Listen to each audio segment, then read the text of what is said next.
Can anyone hear me?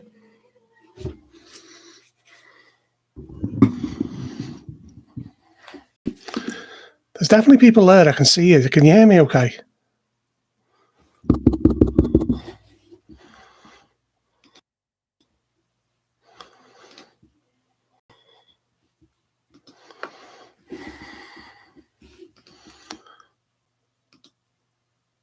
And you can see me okay?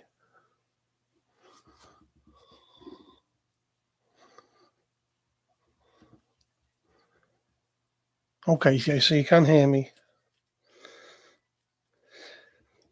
Yeah, I just thought I'd do one of these streams. I haven't done one for literally years. I've just passed 8,000 subscribers. Hi, James. I've just passed 8,000 subscribers, which is way beyond what I ever dreamt I would ever get to. So I thought I'd come on and just have a chat with everyone because I don't really put myself about as much as some other YouTube people. So what? I've got it on slow mode. Let me just change it. So one sec.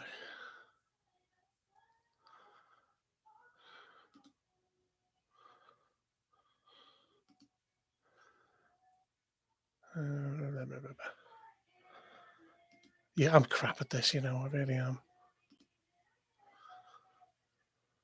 Right, I'll turn slow mode off so people can reply. There you go. So obviously this isn't an Ask Me Anything. So ask away.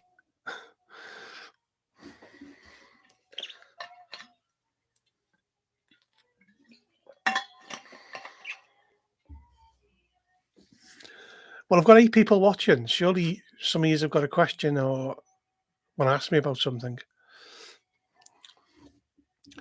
What am I playing or running right now? I'm currently playing The Enemy Within.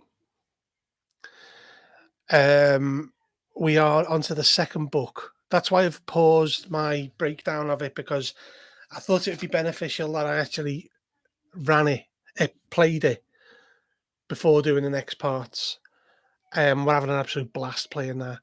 I'm not running anything at the moment. However, I'm going to be running viral on Tuesday for a couple of the UK guys that I know, and one of the players is Scott Dorwood, and it's probably going to be the last time I ever run it because I want to move on to the other things that that Alex and I have got up our sleeves. So yeah, that's where I currently am at the moment. I've had a bit of a hiatus from my normal gaming group on Wednesdays, but I'm going to be going back in the next few weeks, and we're going to be playing Shadow Dark, which I'm quite excited for. Yeah, so that's where I am at the moment, and I'm also playtesting Alex and I's next Cthulhu Modern Scenario Inversion. My first playtest, although the players enjoyed it, we had some serious problems with it, and Alex and I have discussed them, and we've rejigged a few things and changed the pacing slightly so it's better. Next question, James. James, surely you've asked me this. I speak to you almost every week. Choice to record the hands only. Okay. When I was thinking about doing a channel, I obviously looked at other YouTubers and saw how they did things. And some of them, and that's not to say all of them, some of them couldn't wait to get their face on the screen. And there was one in particular, I remember, and he had his book, and he had it here like that, and he was turning the pages like this while smiling at the camera and then looking to see what it was he was doing. It was terrible. So I just thought to myself, I'm going to do it a bit differently. So the idea of just showing the hands is, I mean, I'm married, but I don't wear my wedding ring on any of my videos because it's a distraction. And if what I'm there to talk about is the book, I want people to focus on the book, but I also want them to focus on what I'm actually saying as well. So anything any distraction other than my hands on the book, and people comment on the table, which is weird. Um, for me, is a net negative. So yeah, so that's why it's a hands only. Plus, it allows me to a large degree to remain anonymous.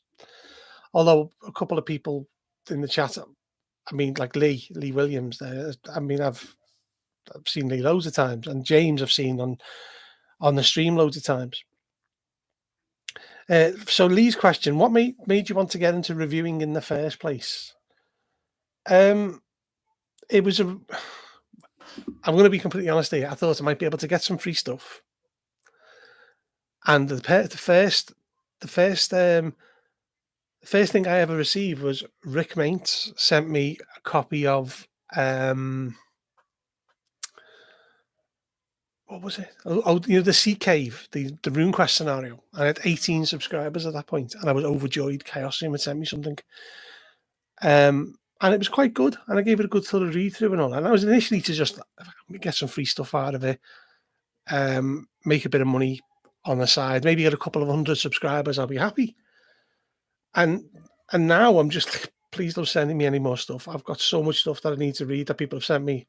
And I don't want. There's not enough hours in the day to be able to do it.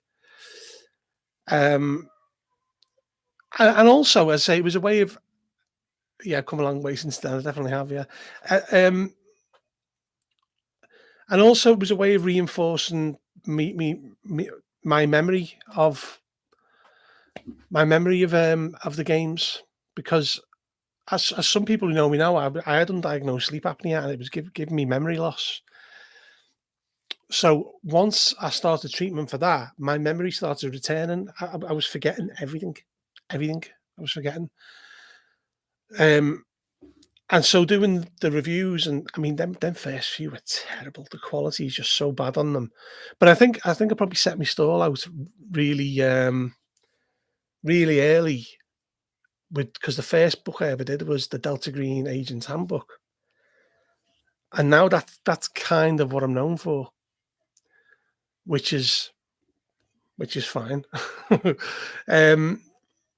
mean, and that's obviously led to me being able to chat to Dennis Detzweller on the podcast and things like, because he actually knows who I am, and like Shane Ivey's going to be coming up hopefully soon. I haven't asked him yet, so don't say anything, but I think he'll probably be okay. And I think the next guest we're going to have on the podcast is John Tynes. And I've got a great question that Dennis Detzweller told me to ask him that will just stop him in his tracks. So you have to look out for that. CK, welcome to Cacademon. Indeed. The Sea Cave's actually a pretty good scenario, to be honest. And considering they found it in a drawer at Chaosium's HQ, that Greg Stafford had written it and forgotten about it, it's not too bad. Anyone got any more questions? I think I've answered them pretty well, haven't I? Yes, Mr. Brennan, this is what I look like. Sorry to disappoint you. Sorry, as some of you know, I was in the hospital, and I've got a big, massive bandage on my leg, and it keeps on sliding down, and it's just, and then my leg's itchy underneath it due to the infection I had, and it's doing me nothing. Well, there's 10 people here. Surely there's more than 3 questions. I mean, I know I'm not Seth, but greetings from England, Edu Sanchez. How are you this evening? By the way, if you hear singing in the background, that's me 14-year-old daughter having a shower, singing in the shower. So she'd kill me if I told you that. Oh, well, she found out I told you that. She won't watch this, though. I'm just going to drink.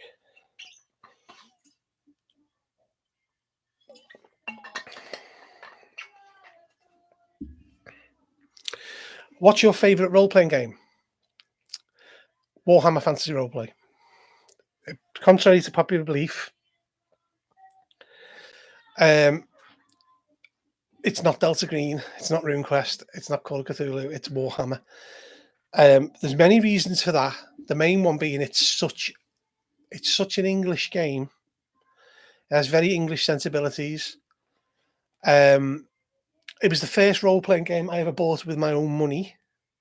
In fact, I'll just show you.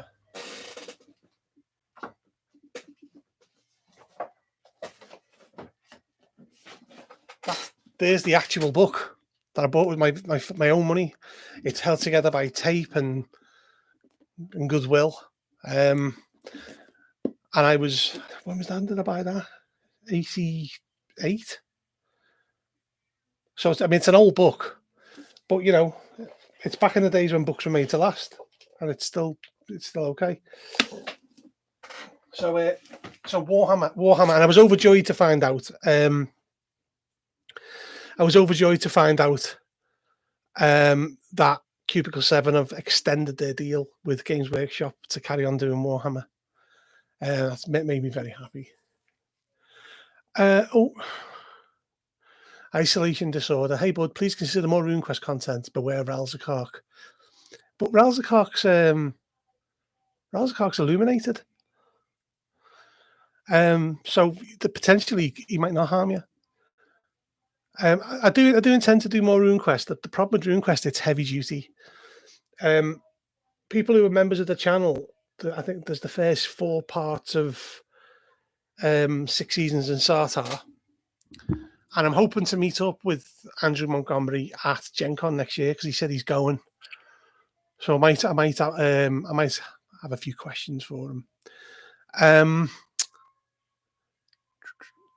You have many forms. Unfortunately, I'm stuck with this one. It's like a sack of potatoes. Matthew Constantine, don't be offended, but you're one of my inspirations to start up my YouTube channel. How on earth could I be offended by that? That's great, thanks. James Drucker, how about the most surprisingly good thing you reviewed? Something you thought was going to be terrible, but wasn't? Oh, that's a good question.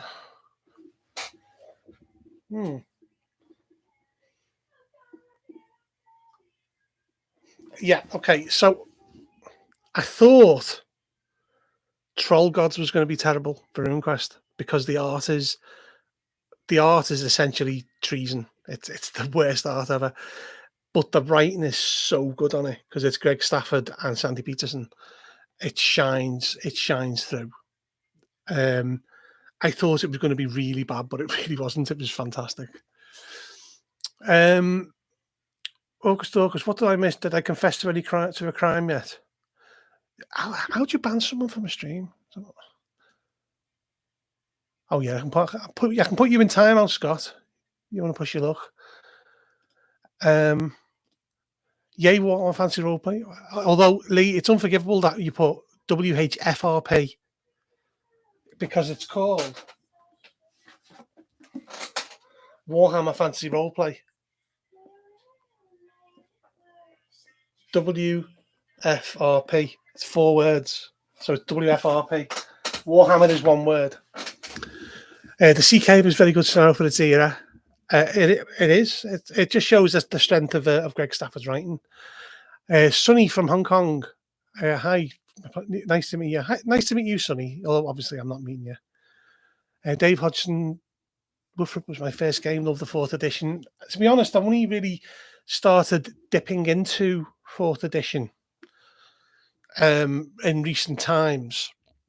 And I do like it, to be honest. It doesn't feel like previous editions. I mean, least of all 3rd edition, but it's still pretty good.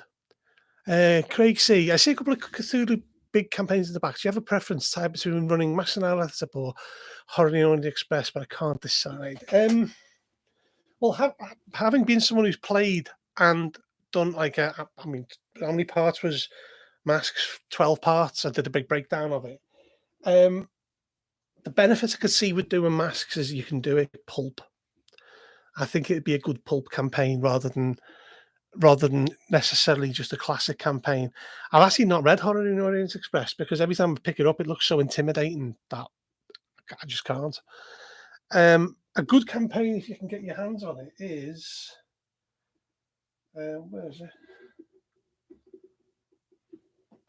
And this is a big, if you can get your hands on it, is Walker in the Wastes. Now, the thing about Walker in the Wastes is it's out of print and it's never going to be back in print. Because John Crow III wants nothing to do with it and doesn't want to, because let me just work this out. Dennis Detwiller told us that for the last Kickstarter, they offered to kickstart it as part of the whole Labyrinth Kickstarter, and he refused. So it's never coming back into print, and he owns it. So that's that. But if you can get a copy, and it is ludicrously hard to get hold of, that's another good campaign. Pencil Mage, RuneQuest is deep AF. You're not wrong there. Neil Bennett, I've still got the ogre miniature based on the one from the Warhammer cover. It reminds me of, there used to be in Blood Bowl years ago, a legendary player called Morgoth and Huthrog, and I think they based them on the ogre from the cover. I can never forgive Game Workshop.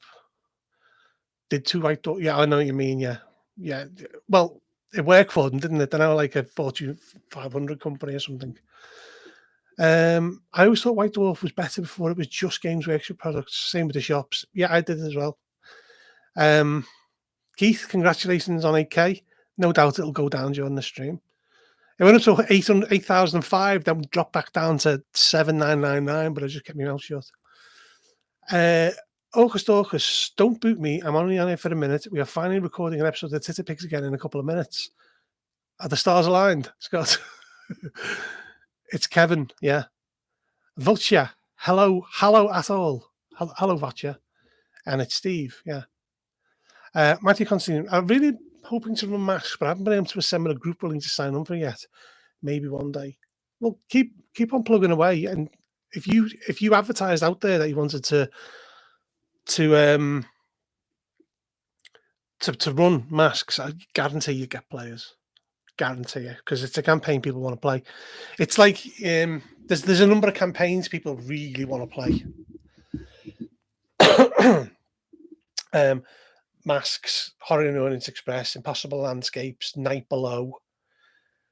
So if you put out there that you wanted to run masks online, you'd get players, definitely. How soon until Inversion drops? I don't know. I wish I did. I just discussed it's like a bit of it earlier. We're playtesting at the moment. I've done one playtest, but you know what it's like trying to set up a game? It's like pulling teeth. 4 people out of 5 will say I can do that day, and then one person will go, I can't do that day. And Inversion's 4 or 5 sessions. Me and Alex think it's a great campaign. So until it drops, once I've done this playtest, that will mean it's had 4.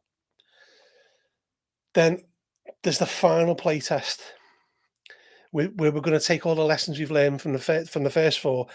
I'm running it, and my players are Halo Dorcas. Scott's one of the players, I think. Aren't you, Scott? Seth Skorkowski, Scott Dorwood, a patron of mine who is what's his name? The drugs I'm on for my leg are just addling my brain. I want another one of my patrons called Halston, who's a dude, and Insert Coins is another one of my patrons. So we've got 2 patrons: Scott Dorwood, Seth Skorkowski, and Orcus Scott, and they're going to be the final playtest where I pull it all together. It's very it's very audio and visual. I've got it set up on Forge, and there's sound effects, there's weird stuff going on. It really freaked out the players when I did it in many ways. Yeah, so to answer the original question, Scott, hopefully before the end of the year, and then we're moving on to the follow to Viral, which I'll talk about in a bit. Votia, is it Votia or I don't know. Thank you once again for your great Delta Green reviews. Great job. No problem. I enjoy doing them.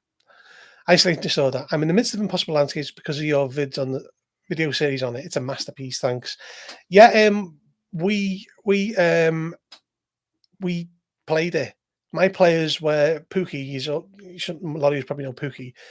Uh, Keith and Scott from the Titter Pigs and Alex Gillott, and we played it start to finish, and it took us, that was 18 months, but we were only playing fortnightly, and we had a blast playing it. So that review comes from someone who's ran it. What's the ASP velocity of an unladen swallow? African or European? Orcus, yes, I'm special. My mum tells me so. Yeah, and James will write special. That's what his mum says. Yeah. Yes, it's an anagram. Anagram of what? James Drucker, mom. Keith might go, do you just want to get a room together? Have your little conversation on your own. uh, yeah, me and Alex have already we've already kind of storyboarded bits of, what, my foreign last name? Oh, okay. Oh yeah, Impossible Landscapes. Yeah, we had a blast playing it, especially the mall. Yeah, the sequel to Viral. I know a lot of people have asked me about this. The working title is Vermis. I'll be well gone by the time you're done, Scott. The working title is Vermis, and it's a direct sequel to Viral, because anyone who's read it is the alternative ending. Because there's two endings essentially. You can have the normal one or the continuation ending, and this is the continuation ending. And we already know it's not going to be what people think it is, but it's all going to tie together. Alex has already done the cover for the book, so we've set up a Jamboard with sticky notes with things leading to different things, and I've already written the intro sequence, and I've already got the idea for the first chunk of it. It's going to go to some places that have appeared in other books as well, but I won't say any more than that. Yeah, so that's where we are with that. We're hoping. I mean, ideally, I'm going to be at Gen Con next July, August, and hopefully Alex is going to be at Gen Con as well. Yes, Alex is like the Scarlet Pimpernel of the gaming world, and Alex will be kind of meeting all like people like Mob and all that, all the bods at Chaosium, and hopefully we'll have it out before then. So yeah. I bought Impossible Landscape, but it must translate it to German. It would take a lot of my time. I can imagine. Dark knowledge. It's all dark knowledge. Craig C. How long did it take to write Viral? Viral originally started out as a scenario for Liminal, and it was called, what was it called? The Twice Said Promise. I think it was called, because it was to do with the Ouija board, and Ouija, we and ya, yes, the Twice Said Promise. Yeah, I know. And it was originally set on an island.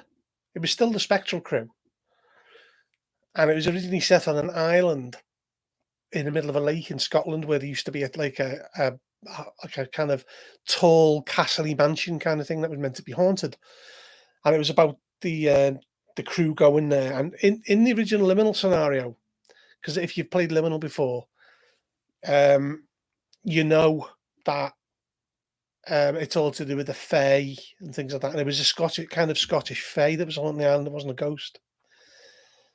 So one day we were playing Impossible Landscapes, and we got chatting after the game, and I mentioned this idea of a group of ghost hunters, and Alex said to me, "That sounds like it'd be a really good idea for a Call of Cthulhu scenario."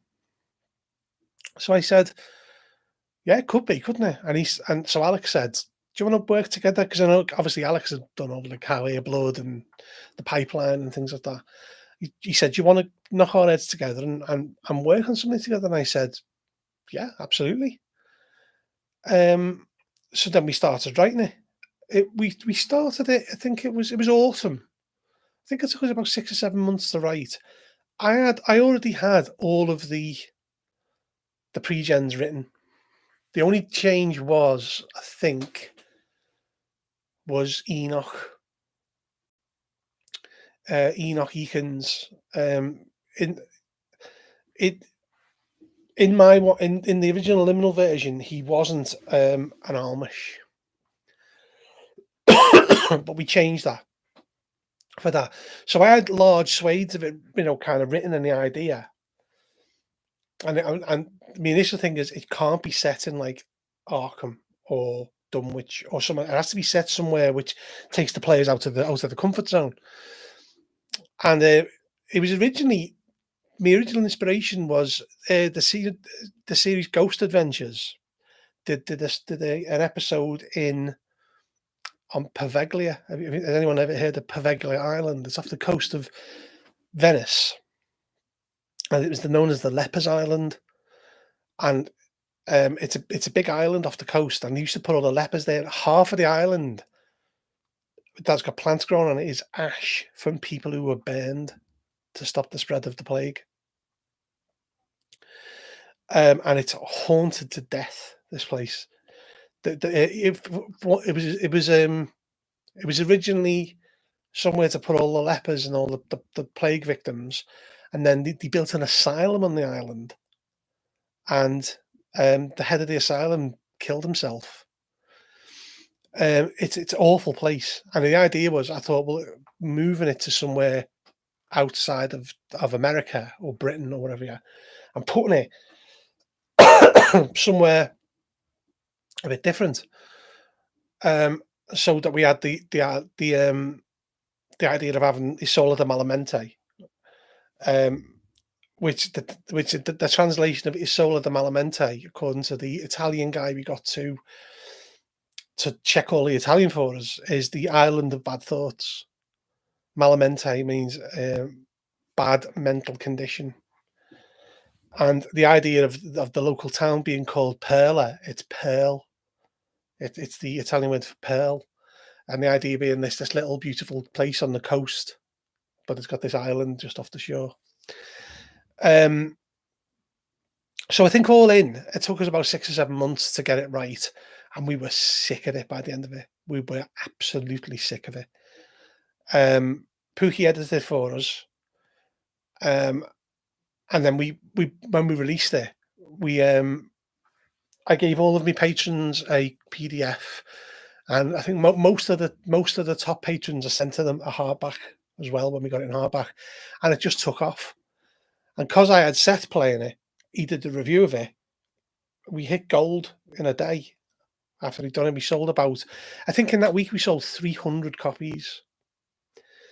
And currently, I think, don't quote me on this, I think it's the second highest seller on Miskatonic Repository behind the Solo Investigator's Handbook. And I also think if Nick Brooks to be believed, and I'm not doubting him, but it's one of the biggest. It's one of the biggest, if not the biggest, selling print on demand Miskatonic Repository scenario. And it's because I think Alex did such a good job on the book as well. It looks like a professional book, I think. But Alex informs me that Inversion is going to look better because he started doing a bit of layout stuff that we haven't changed that we know is right.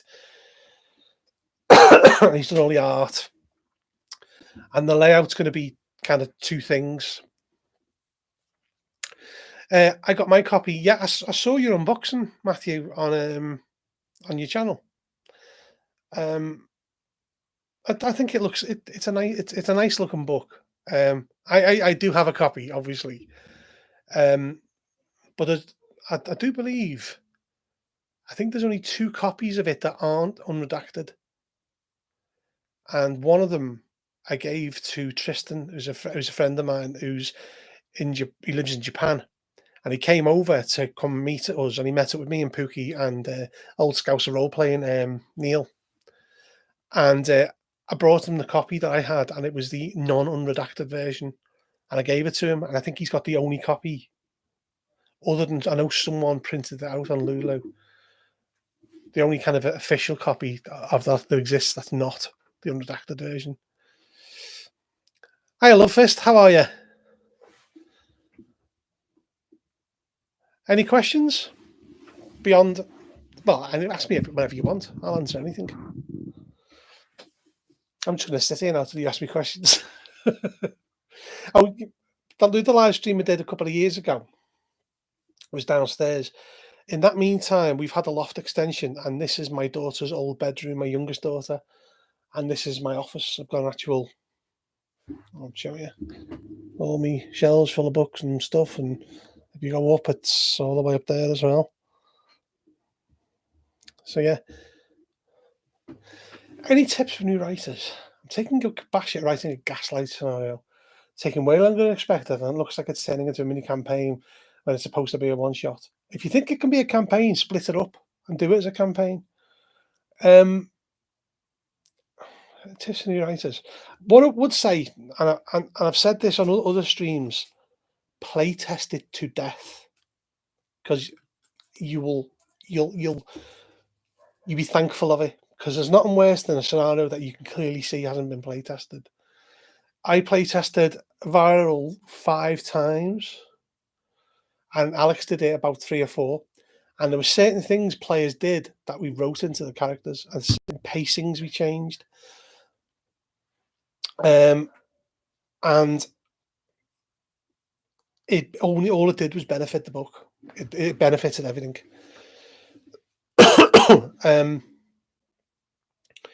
Yes, if you think it can be a campaign, work out a way of splitting it up, but I would say don't overwrite. Sometimes less is more. And as someone who reads books to review them, I can definitely tell you less is more. Matthew Constantine, I see Pendragon in the back. What are your thoughts on the game? I've only ever played one session, and it was someone's homebrew samurai setting. I mean, that's a weird version of Pendragon. This is stuff that I've been sent to review.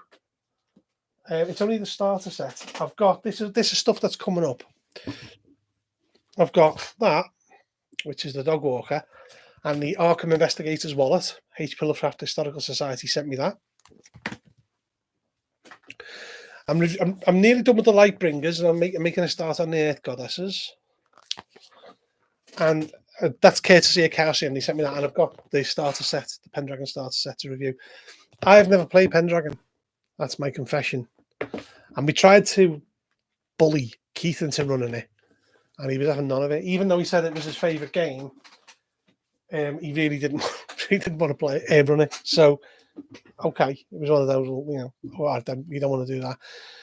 I'd love to play Pendragon, and I've got the Great Pendragon campaign down here somewhere. It's hard to get hold of. Hail Earth Goddesses, blessed be Analda. Yeah. The thing is, I'm reading the Lightbringers at the moment, and because I've already done Cult of Prax, it's a bit of a slog, because I'm reading stuff I already know. And I know they've added loads, and they've pulled bits. I mean, you can clearly see there's a big gap between Cult of Prax and the Lightbringers, because they've added all the stuff from Orlanth's Legend into the biography of Orlanth, which is great. But I think the Earth Goddesses book is going to be the more interesting book, because compared to the Lightbringers, the Earth Goddesses are much more of an unknown. And I don't mean that as in nobody knows them. I mean that as in people. A lot of the scenarios seem to be focused around the Lightbringers, which is kind of understandable. But there's like Marangor and Babista Gore and things like that. And it's got Mostal. Yeah. So the Earth Goddesses, I think I'll probably get more out of. Although, to be fair, the Lightbringers does have things like Hela, and like gods that aren't really detailed much anywhere else, and they're interesting. What's coming up on the next Blood and Griff podcast? And will there be more tales from CJ? Because there should be. Hopefully, the next guest will be John Scott Tynes, or John Tynes. I don't know what his name's. John Tynes on Reddit, but he used to be called John Scott Tynes. So I don't know if he's married and divorced. I don't know.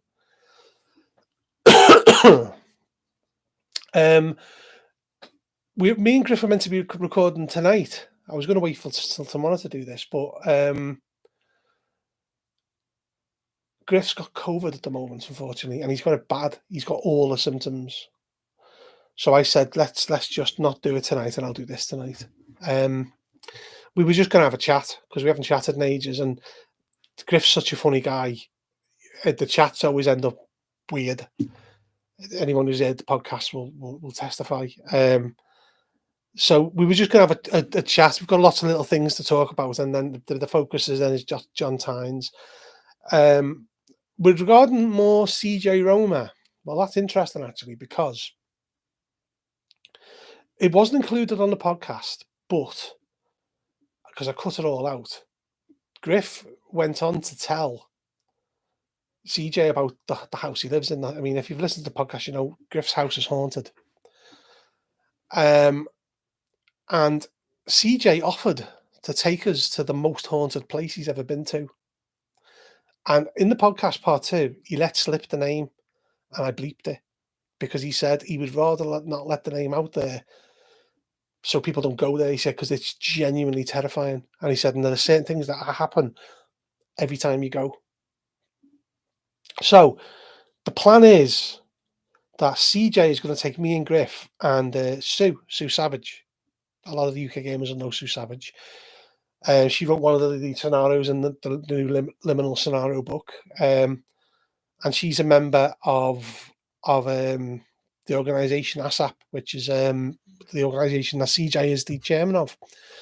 So Sue's going to come along with me and Griff and CJ and go to this haunted place. And I'm going to video the whole thing, and then I'm going to edit it together and put it on my channel. So yeah, that should be fun, if nothing else, just to see Griff's reaction to things. Next up there, next month I am the handler for the DG Adventure Observer Effect. Do you played it and maybe have a tip for me? I haven't played it, but I know people who have, and I know Paul Baldowski, who wrote the Cthulhu Hack, ran the Observer Effect using the Cthulhu Hack rather than the Delta Green system. And I know a couple of people played it and said it was fantastic. The best thing I could offer, having read it and done a video on it, Observer Effect is, because once you understand what the Observer Effect is, the way things change the more you look at them. Because the idea of it's some scientific experiment where a stream of neutrons, I think, changed when it was being observed. When it wasn't being observed, it did something else. It's a Groundhog Day thing, and you need to kind of get the idea of time resetting itself. It's time trying to prevent Azathoth. Dave Brennan, she's complex, not quite what a husband protectors think maybe. Yeah, I would agree. Hope Griff gets well soon. I'll let him know. I remember seeing that incident at Griff's house in the early minutes. Yeah, what happened, Al, for the people who don't know or who haven't heard the podcast, one night in the Mitchester Arms, which is the online pub that's available for anyone who wants to come to on a Friday night, Griff was chatting away and we heard a crash in the background. And he looked round and I said, what was that? He said, the doors just swung open and slammed. And he turned his camera to show us and the door was indeed open. He has cats, but they're not like lions. They couldn't have smashed the door open. Griff has also contacted me to say it's all kicking off in the house. He could hear someone walking around the house in what sounded like high heels. And he's got the same mic as me. He set it up just to record. But you know what the weird thing was as well? When I was editing the CJ Roma podcast, I managed to capture 2 EVPs and I didn't put them on the podcast. One of them was in CJ's house. You hear someone coughing in the room with him, and he assures us there was no one there and there was no coughing. You hear someone cough and clear the throat. And there was Griff's house. While we were talking, see you later, Mr. Constantine. While we were talking with Griff, he was talking about his house, and he says, and it just kicks off occasionally, and you hear a woman's voice go, "Yes," clear as day. I sent it to Griff, and he was like, "Thanks for sending me that. That's just like I'm awake all night now." But I didn't put them in the podcast because I thought people might think they were a bit unbelievable, but they were real. Because when I edited the podcast, because we do it through Zoom, you can isolate everyone's audio. So we had me, Griff, and CJ, and I can mute the other two and just listen to one stream if I want to. And so I did. I muted the streams and just heard Griff's. And Griff's mic doesn't pick up any moves or any clothing movements or anything like that. He's silent, whereas I'm a bit of a mouth breather on the camera. And it's definitely a woman's voice that goes, yes. And it freaked the hell out of me, as you can probably imagine. So I need to have a drink. I don't talk this much normally. I normally sit in silence working from home. Any other questions? This mic is getting on my nerves. It keeps on. It's either too far away or too close. Tino Sugar 87. Hey, bud. Thanks for all the content of these. My friends and I have had so many hours of fun with DJ, and it was your channel that pointed us towards it. Thanks. You're very welcome, Tino Sugar 87. You'd be surprised how often people say that to me. I met a friend of old Scouts role players at the pub, and he walked in and he was like, "Hello to everyone," and then Neil said, "This is Bud from Bud's RPG Review," and he went, "I'd recognise those hands anywhere. You're the one who got me into Delta Green." He shook my hand and he was made up, like we sat there chatting. Yeah, I think what it is because no one else was doing it. No one else was covering Delta Green. And back in the day, I played the original one from the late 90s. With a friend of mine, Paul Harper, who follows me on Twitter. I haven't seen him in absolutely years. But the first time I ever played Delta Green with that. See you, David.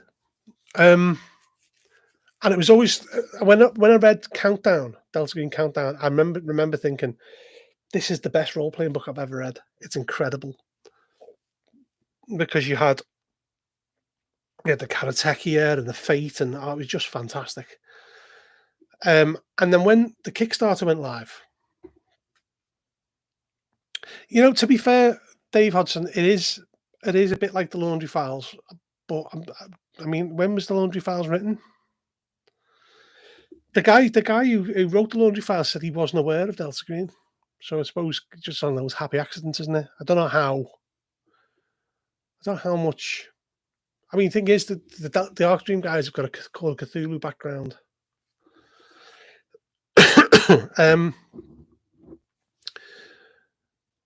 Yeah, I don't think you're wrong. I think it is very much like the Laundry Files, and they are doing a Laundry Files second edition. But it's got its own twist, I suppose, hasn't it? With the Lovecraftian kind of thing. I can't remember what I was talking about now. Yeah, less comedy is probably right. Yeah, it's a much more like. I mean, as Dennis Detwiller said to us, he said, when you see the King in Yellow in Delta Green, you lose the 100 sanity. He said, don't let your players think that it's going to be a joke and things are going to get better, because it doesn't get better. Like, so, you see the King in Yellow, you're screwed. Go, thanks for the love and for answering my question. Much appreciated. Have a good day, Craig.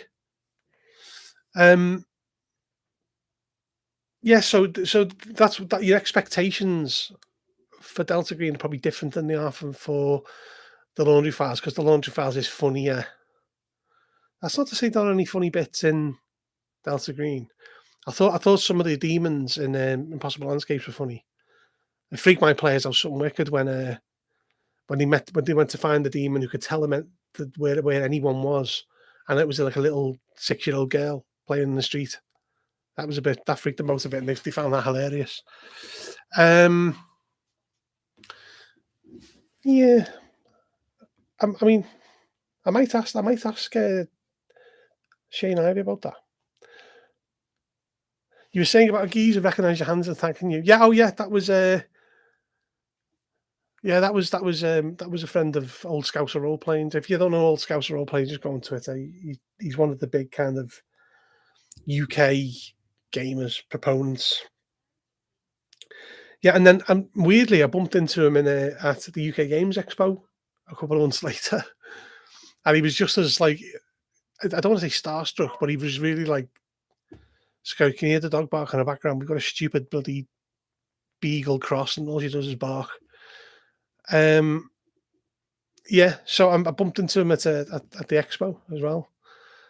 Comedy kind of depends on the players. I think it also depends on the game. There are games that promote comedy, and I'm not going to say tune because I'd rather be flogged with a knotted rope than play that. Like Paranoia. Paranoia is genuinely a funny game. Even things like Judge Dredd can be funny due to the kind of pop culture references that are scattered throughout it. Though I've not read Judge Dredd in some time. I'm going to give this under 15 minutes, guys, because I just had my wife come in. She does choir on a Sunday, so I'm going to go and see what song she sang this week. No, I'm not interested.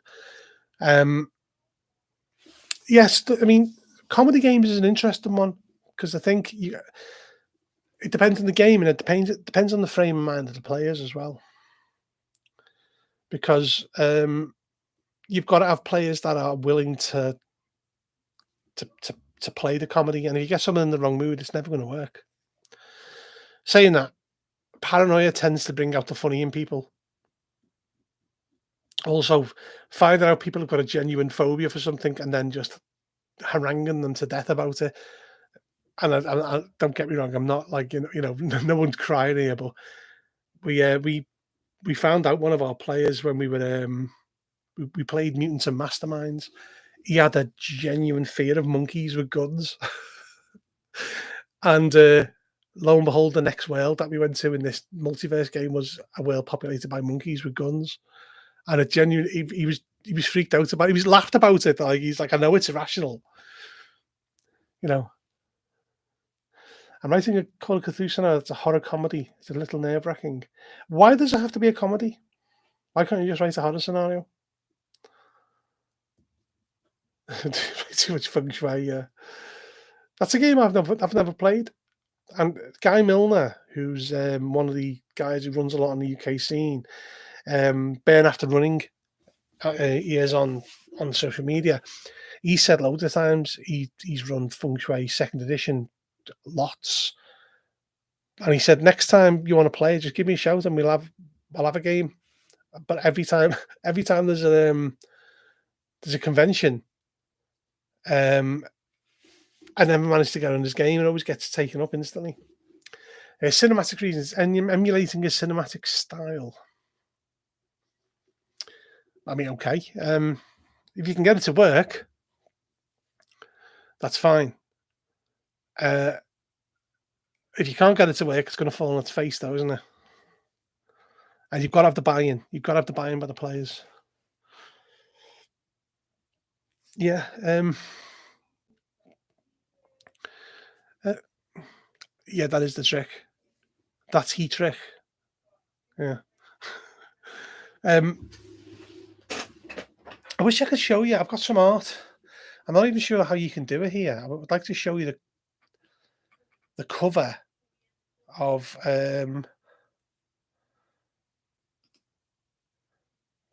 Vermis.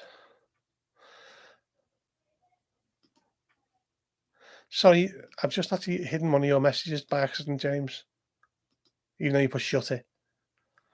I then saw my copy of Stormbringer and got a falling to piece copy of Paranoia Return. Never got Stormbringer back, and I'm still about 30 years later.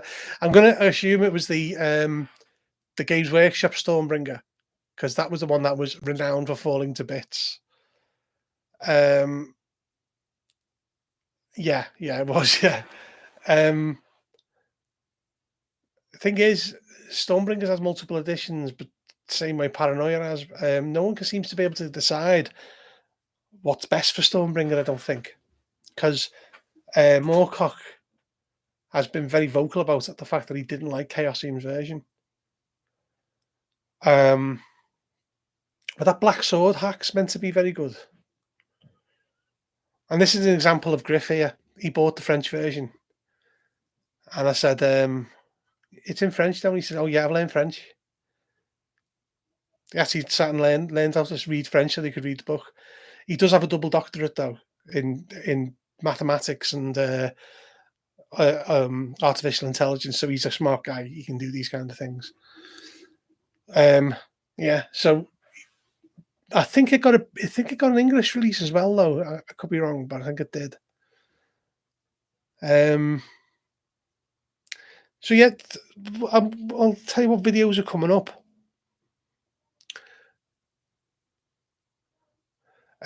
Bud, let's say Cassium come to you and say, Bud, we need to do rehash the sanity system in Call of Cthulhu. What do you say?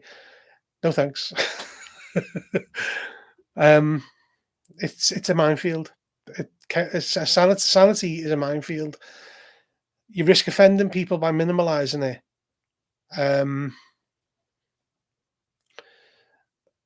And you're always going to get the "Are you saying this?" kind of people. Like my just say, for example, I'll pull one out of the air. You get fear of the number 13, triskaidekaphobia, and then you minimalize it as being a minor phobia. Then someone will come to you and say, "This is something that cripples me day to day." The number 13.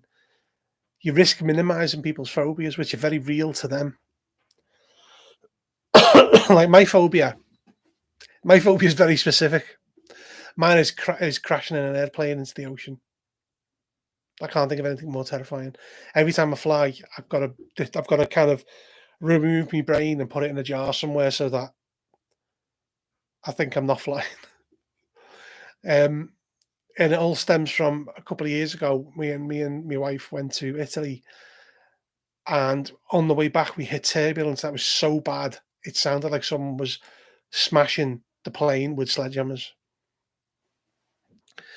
And I sat there with my eyes closed, almost in tears. I was that scared of crashing. Because people don't survive that kind of thing, and especially crashing in the sea. Who knows what horrors are below those waves?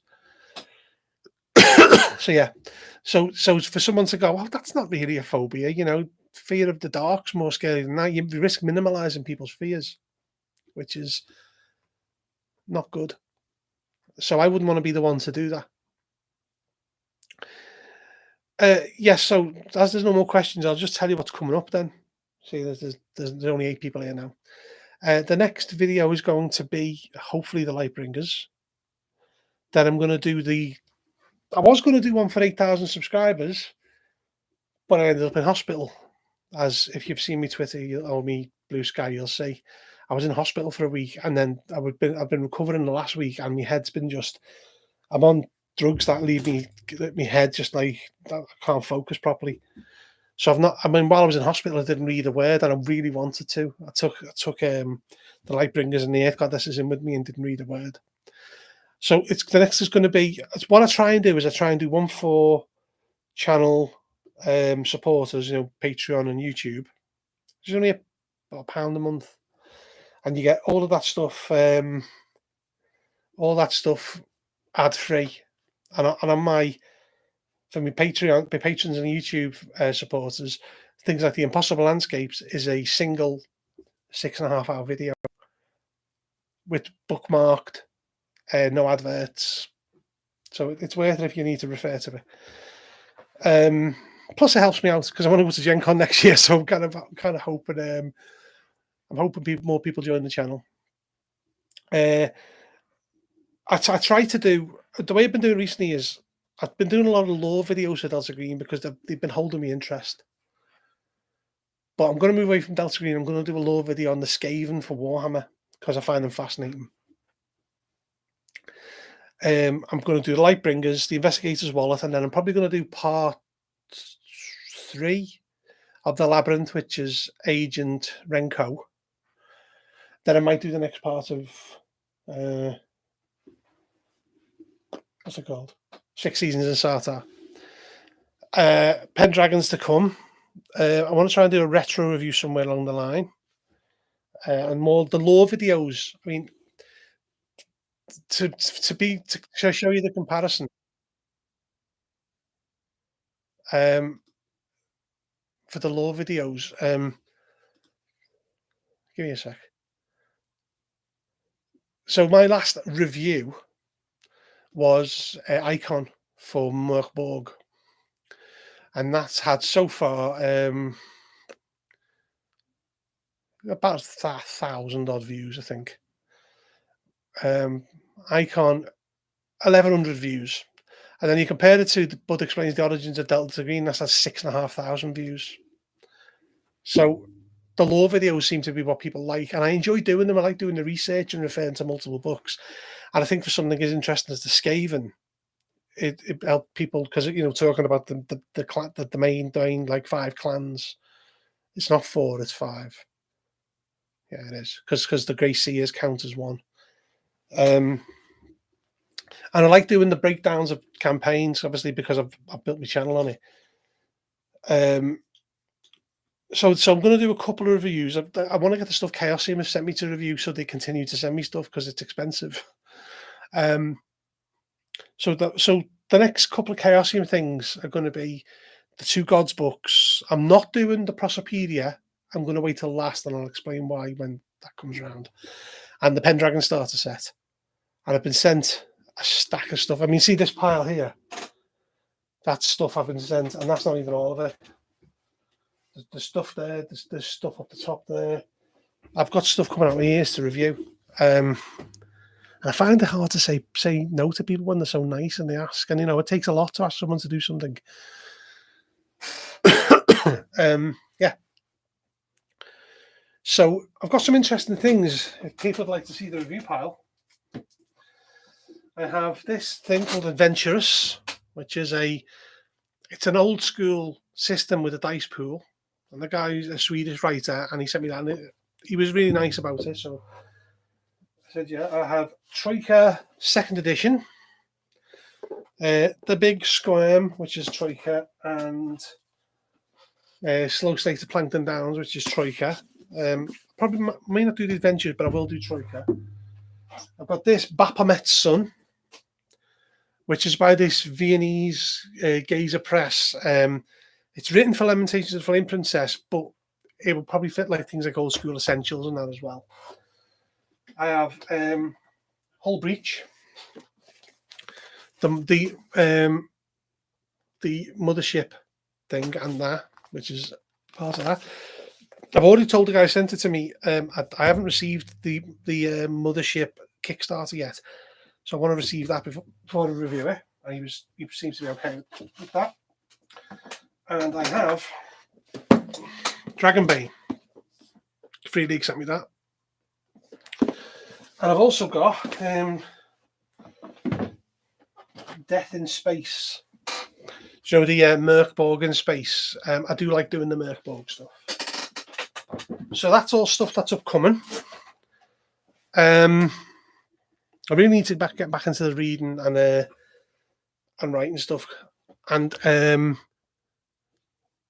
the next one, actually, no one knows this yet, but this is the next one I'm going to do after the Labyrinth. And I've had a lot of requests for this. That is Iconoclasts. I want to make a start on that soon. We were playing it. Keith from the Titter Pigs was running it for us, and then he got a stack of editing work for Chaosium and he just couldn't carry on. So I've said to him, I want to read it because I've got lots of me patrons, lots of people asking me when you're going to do Iconoclasts. So that'll be coming soon. And I mean soon. I've not even opened it since it arrived because I knew I was playing it. So yeah, so that's going to be part 1 of that. Will be coming soonish. In fact, maybe sooner than you think for that. Okay. So that I want to get through the Labyrinth, but that's like an 8-parter because I've done the first 2 parts, and then it's Agent Renko next, which is the last bit. It's not the last bit. What am I talking about? It's the next bit. I'm doing the allies first, and then the potential antagonists. So yeah, that's Delta Green. God's Teeth won't be here till February. I'm tempted to run it, and I'm tempted to run it for the same gang around Impossible Landscapes for. I might even get a patron on to join us if they're interested and can commit to it. Yeah, so I've been running almost an hour now. I actually said I wasn't going to do any more of these, but I just thought, well, why not? Eh? You know, it's. I've got a quiet Sunday evening. I'm still recuperating from being in hospital, so I thought, why not? Okay, so unless anyone has any other quick questions, I'm going to call it there for the night, and see you when I hit 10,000 subscribers, if I hit 10,000, or see you at Gen Con if any of you are there. Don't be afraid to come up and say hello because I'm actually quite friendly. I like people. In at the UK Games Expo, I was talking to and I have someone who can verify this. I was talking to Johan Noor, the Merc Borg artist, chatting away to him, and someone just butted in. Well, no, not rudely. Excuse me. Are you Bud from Bud's RPG review? And I went, maybe. And he said, I recognise your voice straight away. And that was nice to actually someone actually recognised it. So yeah. So I'm going to end the stream there. Then there's been no more questions. So keep on watching. Subscribe if you will. Patreon, YouTube, all that stuff. If it's up your alley, if not, don't worry about it. But there's plenty of good stuff on the Patreon, and I do ask my patrons if they want to play test the scenarios as well. So if you want a chance to get to play the viral sequel before it gets released, pop along. I'm going to end the stream there then. So see you all around.